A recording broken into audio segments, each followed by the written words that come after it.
Hi everyone, welcome to my next free tutorial Friday. This week we're going to talk sketchbooks, and these are not sketchbooks, but what they have in them are illustrations done on a daily basis by my friend Chris Ayers. And what's amazing about Chris is that he keeps sketchbooks the way that I wish I could keep sketchbooks. He does sketches every single day. Well, first he fought off cancer, and then he decided he would start to do a sketch a day for his own creativity and personal growth. And this year he's in his 8th year without missing a single day, which means today, I just saw him yesterday and I asked him, what day are you on now? He said, I'm on day, today is 2,871 days without missing a single day of sketching. That's a serious accomplishment. And I just wish I could do my sketchbooks that way, but I can't. So I've shown a couple of sketchbooks on my YouTube channel before with a couple of sketchbook tours with Neville Page. These things, so I've already shown those. And here's the other one. And I was like, I need to do another sketchbook tour with Neville. And I was like, oh, but I don't have a sketchbook that I want to show. So this week I would like to talk a little bit about sketchbooks and challenge everybody to get back into drawing and work on your own sketchbooks. So a couple things I'd like to say about sketchbooks in general is that, one, I love sketchbooks, right? All artists, I think, we go and we buy sketchbooks all the time, always around the beginning of the year. It seems for me, during the holidays, I got to get a couple of great new sketchbooks and sit down and draw. And I always start with this romantic idea that all the sketchbooks are going to be beautiful. Let's see, is this the one I want? Yeah. So, but I think that's, for me, the wrong way to approach working in a sketchbook. Chris is amazing at it. I can't have, it's tough for me to get into a daily routine that way. So I tend to sketch in waves. So I'll sketch a lot, like every evening for 3 weeks in a row, and then I won't sketch for a month, right? And I just started again 2 days ago, preparing for this drawing workshop I'm teaching in Vancouver this Saturday.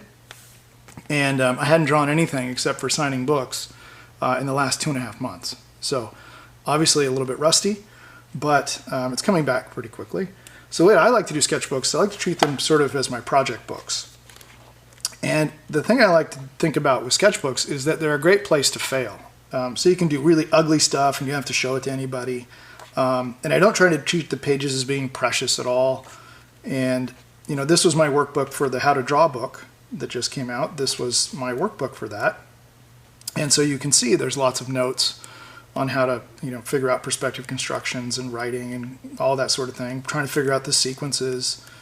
And inevitably, I always cut out the best pages and either frame them for a show or scan them, that sort of thing. So I think a great way to approach a sketchbook is to treat it like a workbook. And this is my new Cottonwood Arts sketchbook that I'm playing with. I just started this 2 days ago. And so I think it'd be great if we all, went on the shelf, picked out an old sketchbook that if we're trying to keep precious and always do just nice drawings in, or take one of the new sketchbooks you might have just purchased, like this one I have from Cottonwood, and start drawing. And the thing that I like to do when I'm sketching, I always try to do the nicest drawings that I can in the amount of time I have, but I'm not going to let that sort of kill the design. So these are really, for me, the most functional sketches, the ones that are usually a little bit looser and aren't the best drawings, but have maybe more interesting ideas. Not that I like that idea, but hopefully you get the point. And here I'm just testing different pens. So I hadn't drawn in so long. I went over to my desk and I sat down and I started pulling pins out of all the bins that I keep them in, the cups. And of course, half of them were dry, so I threw them all out. And then I was experimenting with different mediums here. And so I'm going to follow up this little sketchbook tour. Well, it's not really a tour yet. So my goal is to fill this book in the coming, I don't know, however long it takes me. But I did those 3 days and 3 pages in a couple hours the other evening. So if I get with it, which is my goal to do with you guys, maybe in a month or so, I will do a sketchbook tour, another one with Neville Page again. So hopefully I have something decent to show. And again, you'll see all the mistakes in it like the previous ones with all the notes, etc. So I challenge you to pull an old sketchbook off the shelf, go buy a new one. Don't treat it as a precious thing. Don't try to make every page perfect. But think in it, experiment. It's an okay place to fail, right? Which means it's a great place to learn.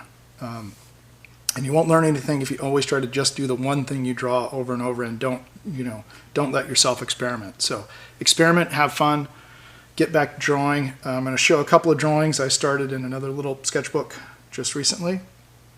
And hopefully in a month or so, I'll have another sketchbook tour to put up on the channel.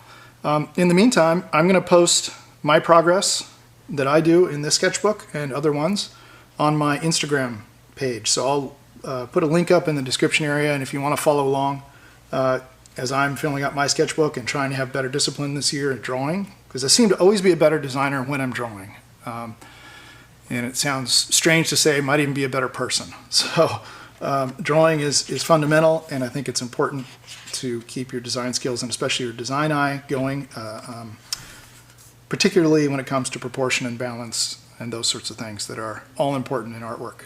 So let's cut to a couple of quick sketches I did this week, and hopefully you're inspired and go draw something.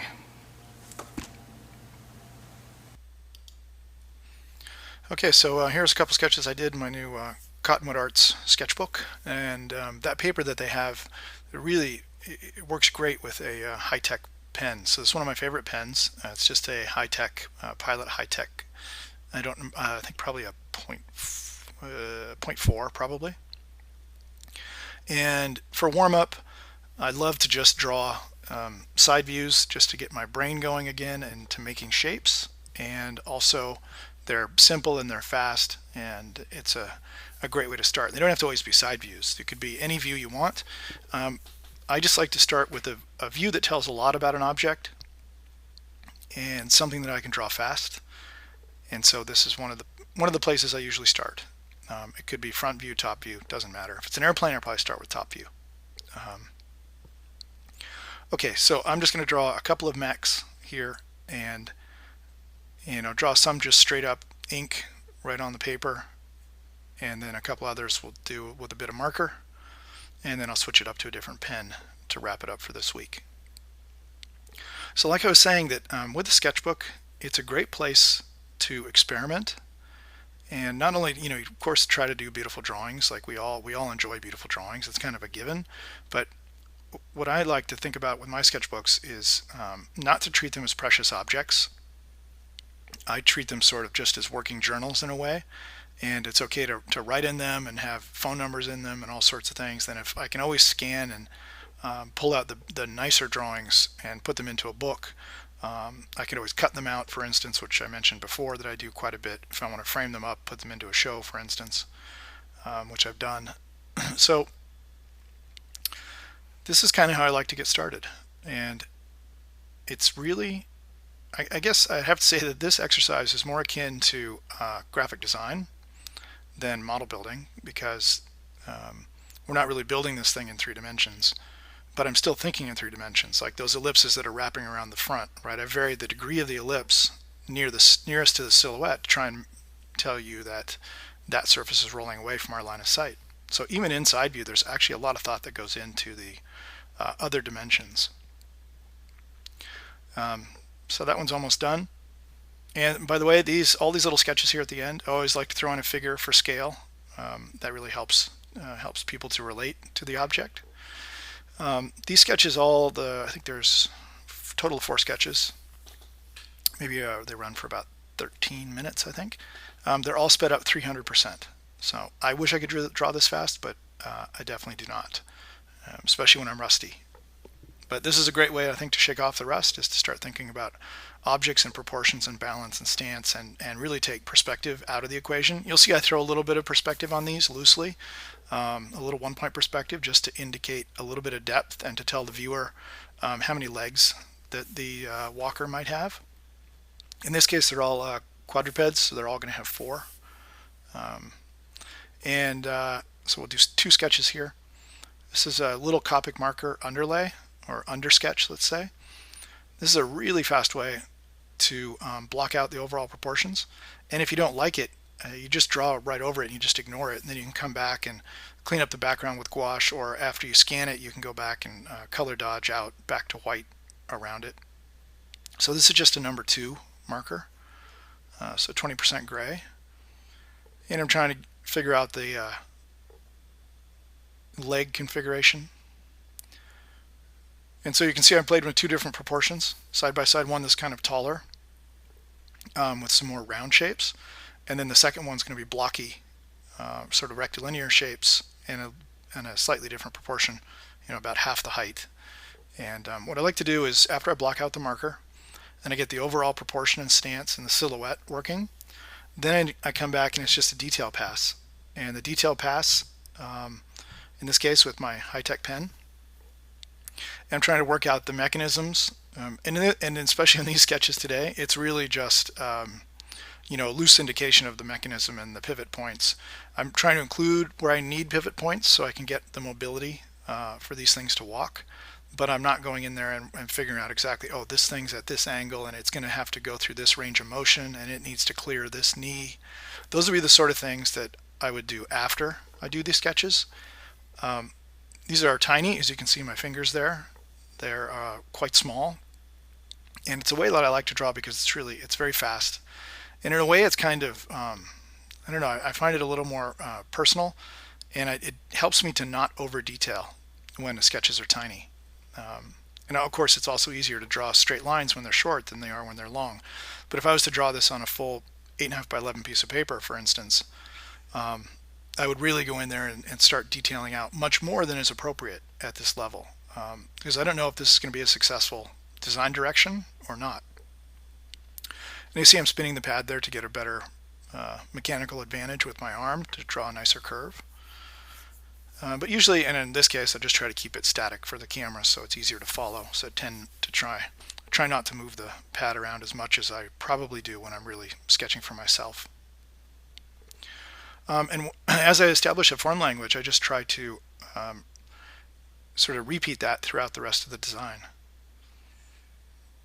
So repeating graphic elements. So there's a little taper on that leg, on the outside of that leg there, and there's also a taper on that foreleg. You can see where it kind of tapers down out of that diamond shape, out of the shoulder, towards, I guess, what might be the elbow. And so I'm trying to repeat a little bit of that. Quick indication of a spring and some linkages. So these are pretty simple, and they're fun because it's really just taking like an animal skeleton or the human skeleton and then just mechanizing it. So as long as you put in enough pivot points so it looks like it has mobility, then they're a lot of fun to play with, and you really start playing with proportion and stance and silhouette, all that good stuff that you can do very quickly. And here I'm just redrawing it on the other side. I just mirror it over there to give a little bit of depth and drop in a little quickie cast shadow and a little more symmetry, maybe some details up on that head of that walker. And do the same here, but this time I'm trying to change the form language. We talked about that, I guess I talked about that, was that last week? The weeks are already blurring together. I can't believe it. It's already going too fast. So the form language here in my mind when I start doing the sketches, do everything sort of rectilinear, so rectangles, a lot of rectangles with radiuses. That's the basic idea. And then they'll throw in a couple more little curves here and there, but I want this guy to have a different feel than the previous one. The previous one had bigger circles, curves, tapering elements, that sort of thing. And this one is a bit more direct, straighter lines, straight lines with radiuses, basically. And that's really what I'm thinking in my mind. And of course I have to have the pivots to allow things to move. These are fun because they always look, you can reference animals when you do these. I'm sort of just making these up out of my head. It'd probably be better if I would actually use more reference. I'm really bad at using reference. So you can look at an animal skeleton, you can look at the proportion and stance of an animal, and those are really easy and fun things to convey back into these kind of constructions or these kind of sketches. Gives them a lot of life, basically, and that's what makes doing these walkers fun, or these kind of robotic mechs. I think that's the most fun part about it, actually.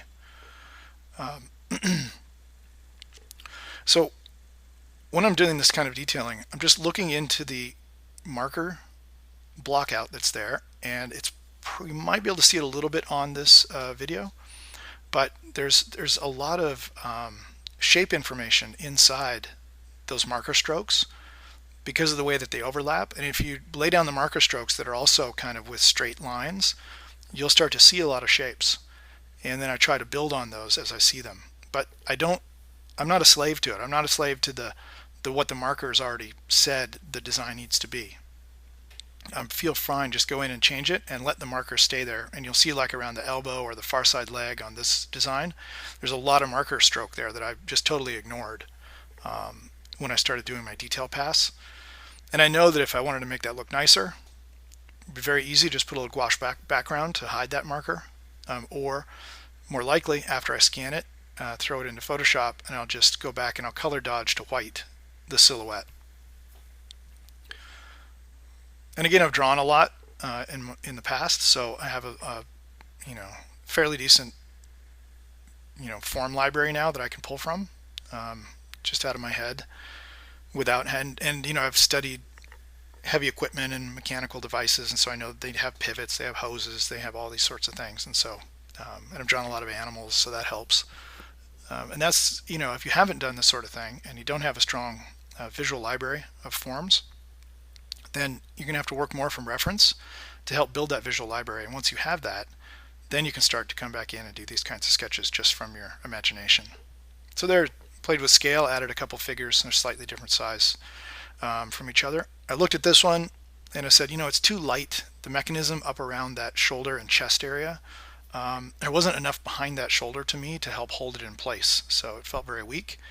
So I just quickly went back in here and added a little bit more value to give it a bit more weight and a bit more structure behind that shoulder. Let's do another one. I think this one doesn't turn out so good. This one is like the example of working in a sketchbook and letting sketches fail. Because just because they fail, it doesn't mean that you don't become a better artist or a better designer. They're actually quite educational, and you learn a lot from those things that fail. The key is recognizing, one, that they are failing, and two, why did it fail?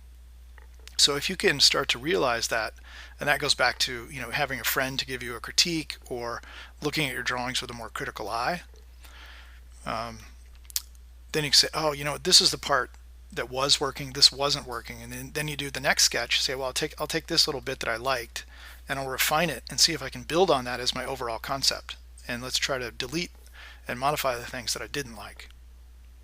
And so it's sort of this process, and it's a great thing to do inside your sketchbooks, because like I said, it's sort of a personal space that you can fail and take advantage of that. Basically take risks and force yourself out of your comfort zone and try to explore and expand not only your visual library and your drafting skills, right, your draftsmanship skills, your penmanship, your ability to draw in perspective, show form with value, all that great stuff that you need to be able to do. Try to always improve that, but at the same time, when it comes to design and experimentation, try to push yourself out of your comfort zone and let yourself create really, in the end, ugly pages, but ugly educational pages, right? Ugly pages that help you grow and improve as a designer.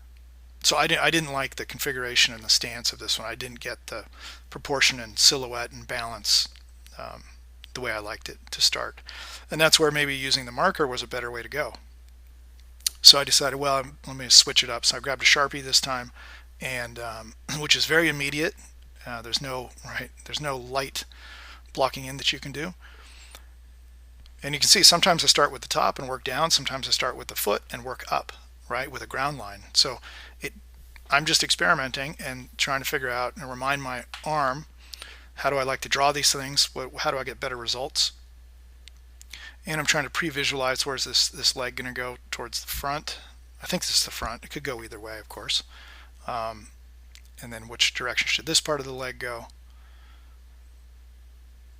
And these sketches go very, very fast. So if you mess one up, no big deal. Just draw it again and change the proportions and change the stance. I'm trying to think about, let's rotate that far leg up, and maybe it's going to stand on 3 legs. This one's not quite touching the ground. That gives it a little bit more animated pose. So this is the lasso sketch for this week. Hope it gets you going. Follow my Instagram feed if you'd like to see some of these sketches as I do them. And hopefully in a month or so I'll have another full sketchbook and we'll do a tour. Have a great week.